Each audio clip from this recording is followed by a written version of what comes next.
Dahod town એ division police station વિસ્તારના Godhra road વિસ્તારમાંથી ઘરમાંથી ગાંજો ઝડપાયો. આ તારીખ 4/8/2026 મંગળવારના રોજ સવારે 10 કલાક સુધીમાં આપેલ માહિતી અનુસાર દાહોદ ટાઉન એ ડિવિઝન પોલીસ સ્ટેશન વિસ્તારમાંથી એસઓજી પોલીસ દ્વારા જે ગાંજો ઝડપી પાડવામાં આવ્યો હતો. કહી શકાય કે એસઓજી પોલીસ સ્ટેશનની સ્ટાફના કર્મચારી જ્યારે પેટ્રોલિંગ પર હતા તે દરમિયાન તેઓને ખાનગી બાતમી મળી હતી કે દાહોદ જિલ્લાના દાહોદ તાલુકાના ગોધરા રોડ રાબડાળ વિસ્તારમાં જે એક વ્યક્તિ જેઓ કે પોતાના ભોગવટા મકાનની અંદર વનસ્પતિજન્ય માદક પદાર્થનો સૂકો ગાંજો ગેરકાયદેસર રીતે રાખેલ છે. જે બાતમી મળતા જ પોલીસ દ્વારા બાતમીસર સ્થળ પર રેડ કરવામાં આવી હતી અને પોલીસ દ્વારા 3 કિલો 550 ગ્રામ જેની કિંમત 1,77,500 રૂપિયાનો મુદ્દામાલ જપ્ત કર્યો હતો. તેમજ પોલીસ દ્વારા 2 મોબાઈલ ફોન સાથે 1,79,500 રૂપિયાનો મુદ્દામાલ જપ્ત કરી એક આરોપીની અટકાયત કરી તેના વિરુદ્ધ કાયદેસરની કાર્યવાહી હાથ ધરવામાં આવી છે. દાહોદ જિલ્લાના ગરબાડા સ્થિત Eklavya model residential school EMRS ખાતે પેરેન્ટ ટીચર એસોસિએશનની બેઠક યોજાઈ. આ તારીખ 4/8/2026 મંગળવારના સવારે 11 કલાક સુધીમાં આપેલ માહિતી અનુસાર બેઠક દરમિયાન NESTSના માર્ગદર્શિકા મુજબ વિદ્યાર્થીઓને શાળામાં આપવામાં આવતી વિવિધ શૈક્ષણિક રહેણાંક તેમજ અન્ય સુવિધાઓ અંગે વાલીઓને વિસ્તૃત માહિતી આપવામાં આવી હતી. ઉપરાંત સર્વાંગી વિકાસ માટે શાળા દ્વારા હાથ ધરવામાં આવતી વિવિધ પ્રવૃત્તિઓ અંગે પણ ચર્ચા કરવામાં આવી હતી. આ પ્રસંગે વાલીઓ દ્વારા વિદ્યાર્થીઓના શૈક્ષણિક અને સર્વાંગી વિકાસને ધ્યાનમાં રાખીને આપવામાં આવેલા સૂચનો અને અભિપ્રાયોનું શાળા તંત્ર દ્વારા સ્વાગત કરવામાં આવ્યું હતું અને શાળા અને વાલીઓ વચ્ચે સંકલન વધુ મજબૂત બને અને વિદ્યાર્થીઓના સર્વાંગી વિકાસ માટે સૌનો સહયોગથી કામગીરી આગળ વધે તે માટે ખાસ ભાર મૂકવામાં આવ્યો હતો. દાહોદ શહેરમાં ચોમાસાની ઋતુને ધ્યાનમાં રાખીને નગરપાલિકા દ્વારા રહેણાંક વિસ્તારોમાં ફોગિંગની કામગીરી હાથ ધરાઈ. આ તારીખ 4/8/2026 મંગળવારના સવારે 10:30 સુધીમાં આપેલ માહિતી અનુસાર વરસાદી માહોલમાં મચ્છરજન્ય રોગચાળાને અટકાવવા અને નાગરિકોને આરોગ્યની સુરક્ષા માટે નગરપાલિકાની ટીમ દ્વારા શહેરના વિવિધ રહેણાંક વિસ્તારોમાં ફોગિંગની કામગીરી હાથ ધરાઈ છે. નગરપાલિકા દ્વારા જણાવ્યા મુજબ ચોમાસા દરમિયાન જે ડેન્ગ્યુ, મલેરિયા અને ચિકનગુનિયા જેવી મચ્છરજન્ય રોગોના નિયંત્રણ માટે નિયમિત રીતે ફોગિંગ સહિતની કામગીરી હાથ ધરવામાં આવી રહી છે. સાથે જ નાગરિકોને ઘરની આસપાસ પાણી ન ભરાઈ રહે તેની કાળજી રાખવા માટે અને સ્વચ્છતા જાળવવા માટે અપીલ કરવામાં આવી છે. નગરપાલિકા દ્વારા આગામી દિવસોમાં પણ શહેરના વિવિધ વિસ્તારોમાં તબક્કાવાર ફોગિંગ અને સ્વચ્છતા અભિયાનની કામગીરી ચાલુ રાખવામાં આવશે. દાહોદની M&P હાઈસ્કૂલમાં ઘન કચરા વ્યવસ્થાપન અનુસંધાને સ્વચ્છતાની પાઠશાળા કાર્યક્રમનું આયોજન કરાયું. આ તારીખ 4/8/2026 મંગળવારના રોજ બપોર 12 કલાક સુધીમાં આપેલ માહિતી અનુસાર દાહોદની M&P હાઈસ્કૂલમાં ઘન કચરા વ્યવસ્થાપન નિયમો 2026ના અનુસંધાને સ્વચ્છતાની પાઠશાળાનું આયોજન કરવામાં આવ્યું હતું. કાર્યક્રમનો મુખ્ય હેતુ વિદ્યાર્થીઓમાં સ્વચ્છતા અને કચરાના વૈજ્ઞાનિક વ્યવસ્થાપન અંગે જાગૃતિ લાવવાનો હતો. કાર્યક્રમ દરમિયાન વિદ્યાર્થીઓને 4 પ્રકારના કચરાનું અલગકરણની પદ્ધતિ અંગે માર્ગદર્શન આપવામાં આવ્યું હતું. જેમાં ભેજવાળો કચરો, ડ્રાય વેસ્ટ એટલે કે સૂકો કચરો, ઘરેલું જોખમી કચરો અને સેનિટરી વેસ્ટ અલગ ડસ્ટબિનમાં એકત્ર કરવાની પદ્ધતિઓ સમજાવવામાં આવી હતી. વિદ્યાર્થીઓને ઘર અને શાળામાં કચરાનું યોગ્ય વિભાજન, સ્વચ્છતા જાળવવા, પર્યાવરણના સંરક્ષણમાં પોતાની જવાબદારી નિભાવવાની પ્રેરણા આપવામાં આવી હતી. શાળા દ્વારા સ્વચ્છ ભારતના સંકલ્પને વધુ મજબૂત બનાવવામાં આવે તે માટે આવા કાર્યક્રમો સતત યોજવામાં આવશે તેવું પણ જણાવવામાં આવ્યું હતું.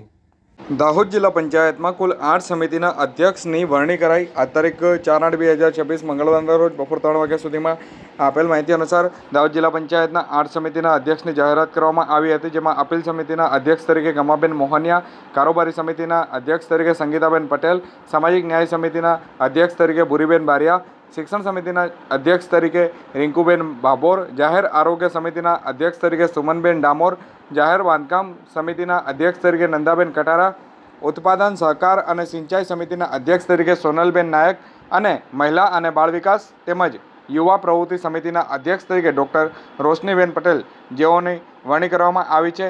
દાહોદ જિલ્લા પંચાયતના 8 સમિતિના અધ્યક્ષ તરીકે મહિલાઓને વરણી કરવામાં આવી છે અને તે બદલ તેમના શુભેચ્છકો અને આગેવાનો દ્વારા તેઓને શુભકામનાઓ પણ વ્યક્ત કરવામાં આવી હતી. ગરબાડા પોલીસ દ્વારા ચંદલા મુકામેથી મોટરસાઇકલ પર હેરાફેરી કરાતો વિદેશી દારૂ જપ્ત કરાયો. આ તારીખ 4/8/2026 મંગળવારના રોજ સવારે 12:30 ગરબાડા પોલીસ સ્ટેશન મથકે ફરિયાદ નોંધાઈ. જે ફરિયાદના આધારે કહી શકાય કે ગરબાડા પોલીસ સ્ટેશનના સ્ટાફના કર્મચારી જ્યારે પેટ્રોલિંગ પર હતા તે દરમિયાન તેઓને ખાનગી બાતમી મળી હતી કે એક બર્ગમેન મોટરસાઇકલ ઉપર એક વ્યક્તિ તેની પાછળ બેઠેલા ઇસમ સાથે ભારતીય બનાવટનો વિદેશી દારૂની બોટલો ભરી અને ચંદલા ચોકડી તરફ થઈ અને નવાનગર તરફ જવાનો છે. જે બાતમીના આધારે પોલીસ દ્વારા બાતમીસર સ્થળ પર વોચ ગોઠવવામાં આવી હતી.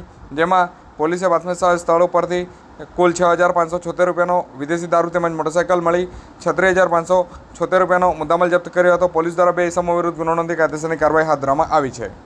કતવારા પોલીસ દ્વારા આગાવાડા રોડ પરથી 4 વ્હીલર ગાડીમાં હેરાફેરી કરાતો વિદેશી દારૂ જપ્ત કર્યો. આ તારીખ 4/8/2026 મંગળવારના રોજ સવારે 6:45 કતવારા પોલીસ સ્ટેશન મથકે ફરિયાદ નોંધાઈ. જે ફરિયાદના આધારે કહી શકાય કે કતવારા પોલીસ સ્ટેશનના સ્ટાફના કર્મચારી જ્યારે પેટ્રોલિંગ પર હતા તે દરમિયાન તેઓને ખાનગી રાહે બાતમી મળી હતી કે મધ્યપ્રદેશના કુંદનપુર થઈ અને આગાવાડા તરફ થઈ કતવારા બાજુ એક અર્ટિકા 4-વ્હીલર ગાડીની અંદર ભારતીય બનાવટનો વિદેશી દારૂ ભરીને આવી રહ્યા છે. જે બાતમીના આધારે પોલીસ દ્વારા બાતમી સ્થળ પર વોચ ગોઠવવામાં આવી હતી અને ગાડી આવતા તેની તલાશી લેતા કુલ 49,248 રૂપિયાનો વિદેશી દારૂ અને ગાડી સહિત અન્ય મુદ્દામાલ સાથે કુલ 3,18,976 રૂપિયાનો મુદ્દામાલ પોલીસ દ્વારા જપ્ત કરવામાં આવ્યો હતો. પોલીસ દ્વારા કુલ 4 ઇસમો વિરુદ્ધ ગુનો નોંધી કાયદેસરની કાર્યવાહી હાથ ધરવામાં આવી છે.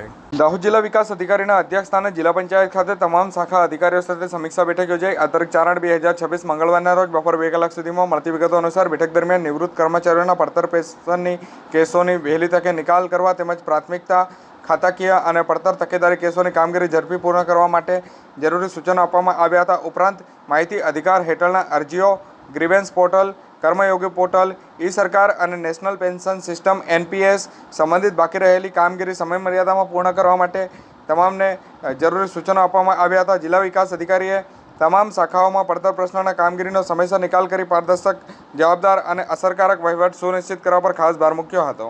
દાહોદ જિલ્લાના ગરબાડા સ્થિત એકલવ્ય મોડલ રેઝિડેન્શિયલ સ્કૂલ EMRSમાં ધોરણ 11 અને 12ના વિજ્ઞાન પ્રવાહમાં વિદ્યાર્થીઓ માટે ઓનલાઈન વર્ગનું આયોજન કરાયું.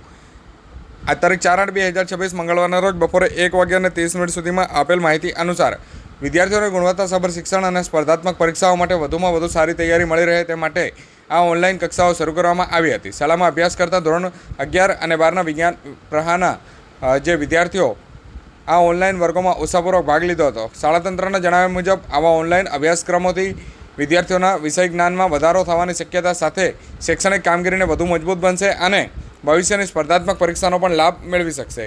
દાહોદ જિલ્લાના ગ્રામ સેવકો દ્વારા ખેતીવાડી વિભાગની વિવિધ યોજનાઓ અંતર્ગત સ્થળ ચકાસણી અને ખેડૂતોને લગતી કામગીરી હાથ ધરવામાં આવી. આ તારીખ 4/8/2026 મંગળવારના સાંજે 4 કલાક સુધીમાં મળતી વિગતો અનુસાર આ કામગીરી દરમિયાન ટ્રેક્ટર સહાય, તારની વાડ, ટેલર અને ગોડાઉન સહિત વિવિધ યોજનાઓ હેઠળ લાભાર્થીઓની સ્થળ ચકાસણી કરવામાં આવી હતી. યોજનાઓનો લાભ યોગ્ય લાભાર્થીઓ સુધી પહોંચે તે માટે જરૂરી વિગતો તપાસ કરવામાં આવી હતી. આ ઉપરાંત પ્રધાનમંત્રી કિસાન સન્માન નિધિ યોજના હેઠળ PM કિસાન ફેસ, KYC અને ફાર્મર રજિસ્ટ્રીની કામગીરી પણ કરવામાં આવી હતી, જેથી ખેડૂતોના રેકોર્ડને અપડેટ કરી યોજનાનો લાભ સરળતાથી મળી રહે. સાથે જ ગ્રામસેવકો દ્વારા વિવિધ પાકોની ફિલ્ડ વિઝિટ પણ કરી અને પાક સ્થિતિની નિરીક્ષણ તેમજ સ્થળ ચકાસણીની કામગીરી હાથ ધરવામાં આવી હતી. ખેડૂતોને જરૂરી માર્ગદર્શન આપી સરકારની કૃષિ યોજનાઓનો વધુમાં વધુ લાભ લેવા માટે પ્રેરિત પણ કરવામાં આવ્યા હતા. દાહોદ જિલ્લાના નાની ખરચ 3 આંગણવાડી કેન્દ્ર ખાતે પ્રથમ મંગળવાર નિમિત્તે સુપોષણ સંવાદ દિવસની ઉજવણી કરાઈ. આ તારીખ 4/8/2026 મંગળવારના રોજ બપોરે 2:30 સુધીમાં આપેલ માહિતી અનુસાર કાર્યક્રમ દરમિયાન સગર્ભા મહિલાઓ, ધાત્રી માતાઓ તેમજ બાળકોના વાલીઓને સંતુલિત આહાર, કુપોષણ નિવારણ, માતા અને બાળકના આરોગ્ય તેમજ પોષણ અંગે માર્ગદર્શન આપવામાં આવ્યું હતું. સાથે જ બાળકોના સર્વાંગી વિકાસ માટે યોગ્ય પોષણ અને સ્વચ્છતાના મહત્વ વિશે પણ સમજ આપવામાં આવી હતી. આંગણવાડી કેન્દ્ર દ્વારા યોજાયેલા સુપોષણ સંવાદ દિવસનો મુખ્ય હેતુ પોષણ અંગે જનજાગૃતિ વધારવાનો, કુપોષણ મુક્ત સમાજના નિર્માણ માટે લોકોને પ્રેરિત કરવાનો તેમજ માતા અને બાળકના આરોગ્યને વધુ સશક્ત બનાવવાનો રહ્યો હતો.